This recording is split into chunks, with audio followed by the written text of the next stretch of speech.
Hi, it's Tony Robbins again. Welcome to another edition of the New Money Masters. This edition I think you're going to find very, very interesting. It's going to be a little different. So I thought for this session, it might be interesting to do a case study in someone who started with absolutely nothing, who wasn't a brand, who learned from some of the same people that I just described to you, studied Frank, for example, and Eben, and who was able to find a niche for herself, actually a couple of niches, and really maximize it and build herself a brand from scratch, build an extraordinary lifestyle, but really have a damn good time doing it and still be able to balance so many tough areas of her life. How do you be a great businesswoman and still feel feminine and still feel excited about your life and make a difference in the world with other people? So I brought for you today Marie Forleo, and she's an extraordinary woman. She's a Jersey girl. She's built it from scratch, and I'm really grateful to have you here. Thank you so much. I'm so honored.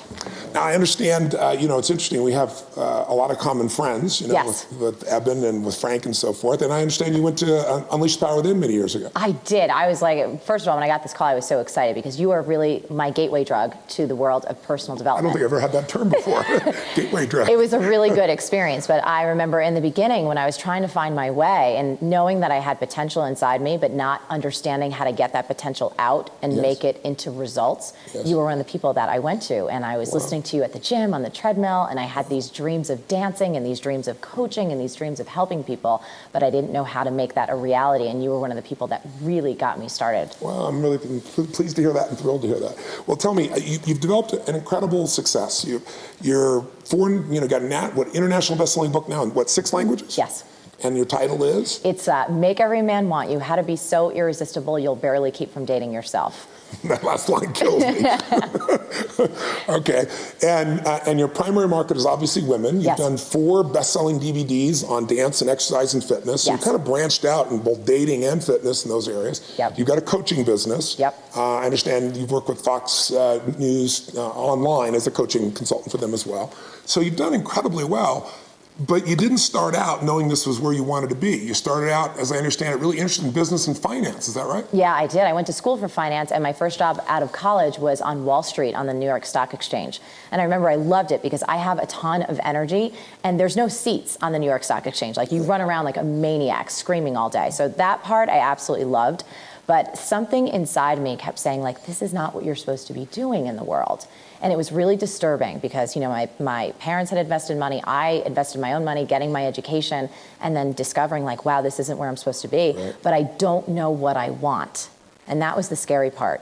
Now, so many people are in that place. They're doing something they don't love. Some people out of necessity, the current economy. Other people, they picked an area they thought they were going to love, Yes. or an area that everybody encouraged them to go to.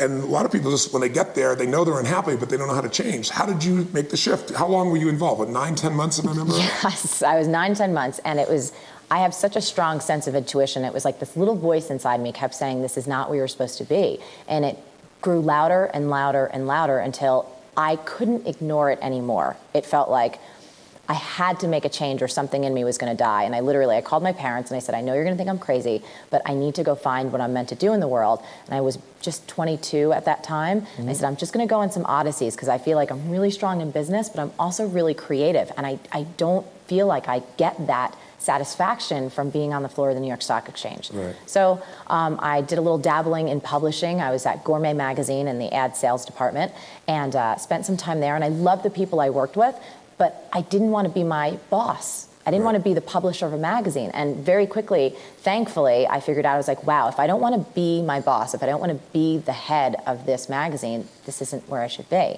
So I thought, well, maybe it's not the ad sales. Maybe it's like fashion, the more creative side. So I popped over to Mademoiselle magazine. And, for any young woman, that's like a very cushy job. You play with clothes all day. You go on these like fashion appointments. It was very luxurious and it was fun. But I had that feeling again. I'm like, I don't want to be the editor-in-chief.